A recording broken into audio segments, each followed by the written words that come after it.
Orang kalau sudah kena doktrin Pak Alawi, itu otaknya jadi ngeblank. Isinya yang di sini ini kosong, makanya menjadi oon.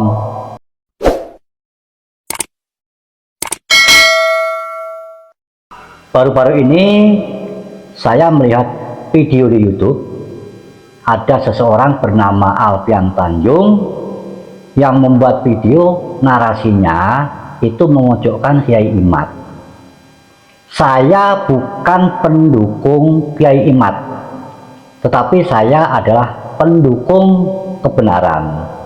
Untuk itu saya juga nimbrung di dalam hal ini. Memang tentang nasab Pak Alawi itu kalau diperdebatkan tidak akan selesai. Kalau berdebat, masing-masing akan menggunakan argumennya masing-masing. Jadi tidak akan ada titik temu, buang-buang waktu saja, karena masing-masing akan mempertahankan argumennya, merasa paling benar, kan begitu. Kecuali untuk menyelesaikan polemik nasab ini diadakan diskusi oleh para ahli, para pakar, yang intinya itu mencari solusi kebenaran. Kalau kebenaran itu kan pasti ada, cuma satu kebenaran itu pasti ketemu nantinya. Nah, memang Pak Alawi itu nasabnya meskipun tidak bisa membuktikan, tidak ada data, itu para pemuktinya sudah percaya. Sebab apa? Karena pinternya para kaum Pak Alawi memberikan doktrin, mencuci otak, kan begitu.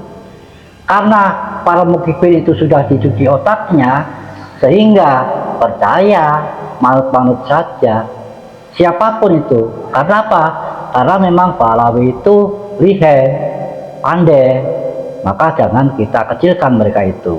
Mereka itu sungguh hebat, hebat di dalam tanda kutip, ya. Nah, yang seharusnya kita waspadai, ini saya berusaha mengingatkan kepada saudara-saudara semuanya nih, orang-orang Nusantara, pribumi tentunya. Bukan persoalan nasab. Yang terpenting kita harus bisa mencermati tingkah laku para Pak Alawi yang mereka itu ada indikasi ingin merebut atau mencaplok negara kita. Apa buktinya? Buktinya mereka itu bekerja dengan cara sistematis dan masif, saling bekerja sama.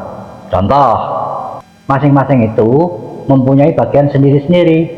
Ada yang menjadi orator, ada yang membelokkan sejarah bangsa Indonesia, ada yang membuat makam-makam palsu, dan lain-lain. Nah, inilah yang harus kita waspadai. Sebab dulu negara Palestina itu dicaplok oleh Yahudi, Israel, itu sama dengan cara pertama-tama membuat makam-makam palsu. Lalu pada akhirnya sampai sekarang Palestina dikuasai atau dicaplok oleh Yahudi. Pak Alawi ini modusnya sama dengan Yahudi Israel itu. Mereka melakukannya di negara kita tuh hampir seperti yang dilakukan Yahudi terhadap negara Palestina. Kita di sini juga banyak makam-makam palsu dibuat, kan gitu. Terus banyak para habib tuh yang memberikan statement, ya, membelokkan sejarah bangsa, mengklaim ini itu. Kan itu banyak kita saksikan video-videonya. Nah, ini sudah merupakan tanda-tanda bahwa mereka itu ingin menguasai, merebut negara kita. Contoh, ada seorang habib yang videonya itu viral juga, itu jelas-jelas ngomong bahwa Indonesia ini milik Tarim. Yang seperti ini apakah tidak jelas? Apa masih kurang bukti? Kan aneh kalau penjelasan tidak kerasa tentang hal ini. Jadi persoalan nasab itu tidak seberapa bagi saya. Yang lebih mengkhawatirkan adalah tujuan utama daripada para Pak Alawi ini, yaitu untuk mencaplok negara kita. Bayangkan, dan Anda juga bisa melihatnya sendiri, mencermatinya, di setiap kota sudah ada para Habib, dan antara Habib yang satu dan yang lain selalu ada keterkaitan, bekerja sama. Yang dinilai Habib itu baik, soleh, contoh Habib Lutfi, dia biangnya yang membuat makam-makam palsu. Waktu itu Habib Syekh yang katanya juga bersih, baik, membuat narasi apa? Habib Rizik gurunya NO. Berarti mereka ini memang satu kelompok, satu golongan yang bekerja sama. Mereka berperan bekerja sesuai bidangnya masing-masing. Nah, inilah yang harus kita cermati. Mereka itu dengan mempolitisasi agama ingin menguasai negeri ini. Bukan cuma saya yang mengatakan hal ini, banyak tokoh-tokoh lain juga sudah curiga tentang hal ini. Untuk itu, kepada segenap warga bangsa, kita harus bisa waspada, harus bisa mengantisipasi daripada para pahlawi yang mempunyai indikasi ke arah sana tadi, yang akan merebut negara kita ini. Itu yang lebih penting. Makanya mereka mengaku sebagai keturunan Nabi, itu adalah titik awal agar supaya di kalangan masyarakat dia mendapatkan kemudahan, mendapatkan penghormatan, sehingga kalau orang sudah percaya nanti akan gampang melakukan apa saja, padahal tujuan utamanya akan merebut negara kita. Nah, saudara-saudaraku semuanya, leluhur kita dulu sudah banyak berjuang untuk membuat negara kita menjadi merdeka. Pengorbanan dari leluhur kita di dalam perjuangan mengorbankan segalanya, harta benda, bahkan nyawa.